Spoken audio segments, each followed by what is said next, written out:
Hi guys, welcome back to yet another video of Cricket Talks Tamil and நான் உங்களே PJ அனைவருக்கும் வணக்கம் வந்தனம் நமஸ்கார் ஸ்வாகதம். ஸோ இந்த வீடியோ எதை பற்றி பார்க்க போறோம் அப்படின்னு வந்து பார்த்தீங்கன்னா விஓபிகேஎல் உடைய அடுத்த போட்டி ஃபார் தமிழ் தலைவாஸ் யார் கூட இருக்கு அப்படின்னு பார்த்தீங்கன்னா புனேரி பல்டன்ஸ் கூட ப்ளே பண்ண போறாங்க. தமிழ் தலைவாஸ் நம்மளுடைய அடுத்த போட்டியை வந்துட்டு யார் கூட ப்ளே பண்ண போறோம் அப்படின்னு வந்து பார்த்தீங்கன்னா புனேரி பல்டன்ஸ் கூட நம்ம வந்துட்டு ப்ளே பண்ண போறோம். ஸோ புனேரி பல்டன்ஸ் வந்துட்டு பார்த்தீங்கன்னா இது வரைக்கும் மொத்தம் 8 மேட்ச் ப்ளே பண்ணுவாங்க. ஸோ அதுக்கு முன்னாடி வந்துட்டு டேபிள்ல வந்துட்டு ரெண்டு டீம் எந்தெந்த இடத்துல இருக்காங்க அப்படின்னு பாத்துறோம். ஸோ டேபிள்ல வந்துட்டு பார்த்தீங்கன்னா தமிழ் தலைவாஸ் 11வது இடத்துல இருக்கும். புனேரி பல்டன்ஸ் வந்துட்டு முதல் இடத்துல இருக்காங்க. 9 மேட்ச் ஆடி 8 மேட்ச் ஜெயிச்சிருக்காங்க. ஒரே ஒரு மேட்ச் மட்டும் தான் வந்துட்டு தோல்வி அடைஞ்சிருக்காங்க. ஆன் தி அதில் நீங்க அப்படியே வந்துட்டு தமிழ் தலைவாஸ் டீம் பாத்தீங்கன்னா 9 மேட்ச் ப்ளே பண்ணிருக்கோம். 2 வெற்றி அண்ட் 7 மேட்ச் தோல்வி அடைஞ்சிருக்கும்.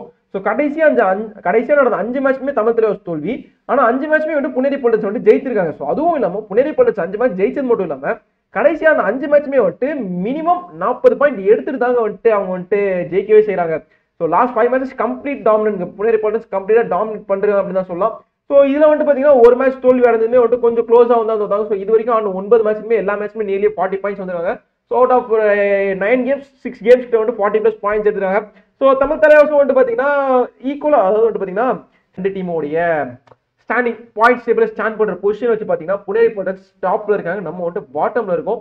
ஸோ இதான் வந்துட்டு நம்ம வந்துட்டு பார்த்துட்டு இருக்கோம். ஸோ 9 மேட்ச் 2 டீமே ப்ளே பண்ணுறாங்க. நமக்கு வந்துட்டு அப்படியே டவுன் ஹில், புனேரிக்கு அப்படியே வந்துட்டு அப் ஹில்ல இருக்கு. ஸோ மேல இருக்கிறது வந்து பாத்தீங்கன்னா புனேரி பல்டன்ஸோட ஸ்டாட்ஸ், கீழே இருக்கிறது வந்து பாத்தீங்கன்னா தமிழ் தலைவாசோட ஸ்டாட்ஸ் இருக்கு.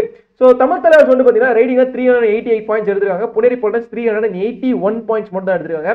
அண்ட் டேக்கிள் வந்து நீங்க வந்து பாத்தீங்கன்னா புனேரி பல்டன்ஸ் வந்துட்டு 228 பாயிண்ட்ஸ், நம்ம தமிழ் தலைவாஸ் 225 பாயிண்ட்ஸ், 3 பாயிண்ட் தான் டிஃபரன்ஸ் இருக்கு. அண்ட் ரைடிங்ல வந்து நம்ம வந்துட்டு அவங்களோட 7 பாயிண்ட் வந்து அதிகமா எடுத்துக்கோம். அப்புறம் எப்படி நம்ம வந்துட்டு தோல்வி நிறைய அடைஞ்சிருக்கோம், அவங்க வந்துட்டு வெற்றி நிறைய அடைஞ்சிருக்காங்க அப்படின்னு வந்து பாத்தீங்கன்னா நம்ம டீம் வந்துட்டு நம்ம கையில இருந்த மேட்ச் நிறைய இடத்துல நம்ம விட்டு விட்டுருந்தோம். அதாவது ஒரே ஒரு ஆல் அவுட் இம்பாக்ட் பண்ணியிருந்தோம்னு வச்சுக்கோங்களேன், நம்ம வந்துட்டு இன்னும் 2-3 மேட்ச் வந்துட்டு நம்ம ஜெயிச்சிருக்கலாம். ஸோ அந்த ஆல் அவுட் பண்ண வேண்டிய சிச்சுவேஷன் நம்ம என்ன பண்ணிடுவோம் அப்படின்னு பாத்தீங்கன்னா நம்ம ஆல் அவுட் பண்ணாம ஒரு எம்டி போட்டு வந்துருவோம். இல்லைன்னா வந்துட்டு நம்மளுங்க டேக்ல ஆகி சூப்பர் ஹிட்ல வந்துட்டு சூப்பர் டேக்ல ஆயிட்டு வந்துட்டு அந்த இடத்துல பாயிண்ட் கொடுக்குது. ஸோ அந்த மாதிரி தான் வந்துட்டு நம்ம போயிட்டு இருக்கோம். ஸோ இந்த சிச்சுவேஷன்ல நம்ம இன்னும் கொஞ்சம் ஆல் அவுட் இம்போஸ் பண்ணியிருந்தோம் அப்படின்னா தமிழ் தலைவாஸ் இந்த இடத்துல வந்துட்டு கண்டிப்பா வந்துட்டு இன்னும் டாப் ஆஃப் த டேபிள் இருக்கிறதுக்கான வாய்ப்பு இருந்துச்சு. ஸோ இப்போ கூட வந்துட்டு ஒன்றும் கெட்டு போல கூட நம்ம வந்துட்டு பிளே ஆஃப் போகலாம் அப்படின்னு சொல்லிட்டு யாரெல்லாம் திங்க் பண்றீங்க அப்படின்றது எனக்கு வந்துட்டு தெரியல.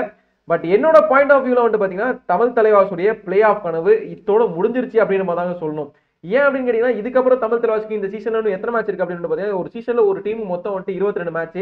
ஸோ இந்த சீசன்ல தமிழ் தலைவாசுக்கு இன்னும் வந்துட்டு பாத்தீங்கன்னா 13 மேட்ச் இருக்கு. இந்த 13 மேட்ச்ல அட்லீஸ்ட் தமிழ் தலைவாஸ் வந்துட்டு ஒரு 30 மேட்ச் ஜெயிக்கணும். சாரி மன்னிக்க வேண்டும், 30 மேட்ச்ல 30 பாயிண்ட் எடுத்தாதான் அவங்க வந்துட்டு 43 பாயிண்ட் வருவாங்க. ஸோ 43 பாயிண்ட் எடுத்து அவங்களால குவாலிஃபை ஆக முடியுமா அப்படின்னா கண்டிப்பா கிடையாது. ஸோ நம்ம வந்துட்டு ஜெயிக்கணும் அப்படின்னா வந்துட்டு அட்லீஸ்ட் 8 மேட்சஸ் ஜெயிக்கணும். அதாவது அப்கமிங் மேட்சஸ்ல மொத்தம் 8 மேட்ச். ஸோ அடுத்து இருக்கக்கூடிய 13 மேட்ச்ல தமிழ் தலைவாஸ் 8 மேட்ச் ஜெயிச்சாங்க அப்படின்னு பாத்தீங்கன்னா ஒரு மேட்ச்க்கு 5 பாயிண்ட் வந்து 8 40 பாயிண்ட்ஸ் வந்துடும். ஸோ 40 பாயிண்ட்ஸ் வந்துச்சு அப்படின்னு வச்சுக்கோங்க, நம்ம வந்துட்டு 50+ பாயிண்ட்ஸ் போயிடும். அது மட்டும் இல்லாமல் அடுத்து மீதி இருக்கக்கூடிய ஒரு 2-3 மேட்ச்ல வந்துட்டு ஒரு டை அந்த மாதிரி வந்துட்டு பண்ணோம், ஓரளவு நல்ல பாயிண்ட்ஸ் வந்துடும். ஸோ 50 பாயிண்ட்ஸ் அப்படின்றது அட்லீஸ்ட் அந்த லாஸ்ட் 6th பொசிஷன்ல வந்துட்டு நம்ம முடிச்சு நம்ம வந்துட்டு பிளே ஆஃப் போற ஒரு பொசிஷனா இருக்கும். ஸோ இந்த மேட்ச் பத்தி பேசணும், அதாவது வந்துட்டு புனேரி பல்டன்ஸ் மேட்ச் பத்தி பேசணும் அப்படின்னு வந்து பாத்தீங்கன்னா எனக்கு வந்துட்டு பெரிய எக்ஸ்பெக்டேஷன் இல்லைங்க. புனேரி பல்டன்ஸ் நம்ம வந்துட்டு அடிச்சு நிறுத்தணும் அப்படின்னா அது வந்துட்டு ஒரு மிகப்பெரிய சாதனா, நீ வீரண்டா அப்படின்னு சொல்ற மாதிரி தான் வந்துட்டு தமிழ் தலைவாஸ் வந்துட்டு அடிச்சு நிறுத்தினா இருக்கும். பட் ஐ கெஸ் இந்த மேட்ச் வந்துட்டு புனேரி பல்டன்ஸ்க்கு ரொம்ப வந்துட்டு ஒரு ஈஸியான மேட்சா தான் இருக்கும். ஏன்னா தமிழ் தலைவாஸ் கொஞ்சம் சொதப்புறாங்க, அதாவது ஒரு சில சிச்சுவேஷன்ல. ஸோ மேபி அந்த சொதப்பல்ஸ் இல்லாம மொத்த டீமே வந்துட்டு ஃபுல்லா ஒரே கம்பைண்டா பிளே பண்ணாங்கன்னா கண்டிப்பா வி குட் வின். அதாவது வந்துட்டு லாஸ்ட் மேட்ச் பெங்களூர் புல்ஸ் கூட தமிழ் தலைவாஸ் எப்படி பிளே பண்ணாங்களோ அந்த மேட்சை இன்னும் கொஞ்சம் எஃபோர்ட் போட்டு இன்னொரு 200% போட்டு நம்ம தமிழ் தலைவாஸ் இந்த மேட்ச்ல பெர்ஃபார்ம் பண்ணாங்க, புனேரி பல்டன்ஸ் மேட்ச்ல பெர்ஃபார்ம் பண்ணாங்க அப்படின்னா கண்டிப்பா நம்ம தமிழ் தலைவாஸ் வந்துட்டு இந்த மேட்ச் வந்துட்டு ஜெயிக்க முடியும் அப்படின்னு சொல்ல. பட் அது இல்லாம வந்துட்டு அதுக்கு முன்னாடி ஆன ஒரு சில மேட்சஸ் மாதிரி, அதாவது பெங்கால் வாரியர்ஸ் கூட ஆன மேட்ச் மாதிரி வந்துட்டு பர்ஃபார்ம் பண்ணாங்க அப்படின்னா தமிழ் தலைவாஸ் ஜெயிக்கிறது ரொம்ப கஷ்டம் தான். அது மட்டும் இல்லாம நம்ம புனேரி பல்டன்ஸ் அடிச்ச ஆப்போனன்ட்லாம் வந்து பாத்தீங்கன்னா பெங்கால் வாரியர்ஸ் கூட வந்துட்டு அவங்க வந்து ரொம்ப மடத்தனம் அடிச்சிருக்காங்க. அதாவது வந்துட்டு பெங்கால் வாரியர்ஸ் கூட வந்துட்டு இவங்க புனேரி பல்டன்ஸ் கிட்டத்தட்ட வந்துட்டு 50 பாயிண்ட் எடுத்தாங்க, பெங்கால் வாரியர்ஸ் 30 பாயிண்ட் கம்மியா தான் எடுத்தாங்க. ஸோ அந்த மாதிரி சிச்சுவேஷன் இருக்கும்போது தான் வந்துட்டு நம்ம வந்துட்டு கொஞ்சம் யோசிக்க தான் செய்யணும். ஏன்னா புனேரி பல்டன்ஸ் ஏறி ஆட ஆரம்பிச்சிட்டாங்கன்னா அவங்க வந்து தடுக்க முடியாது.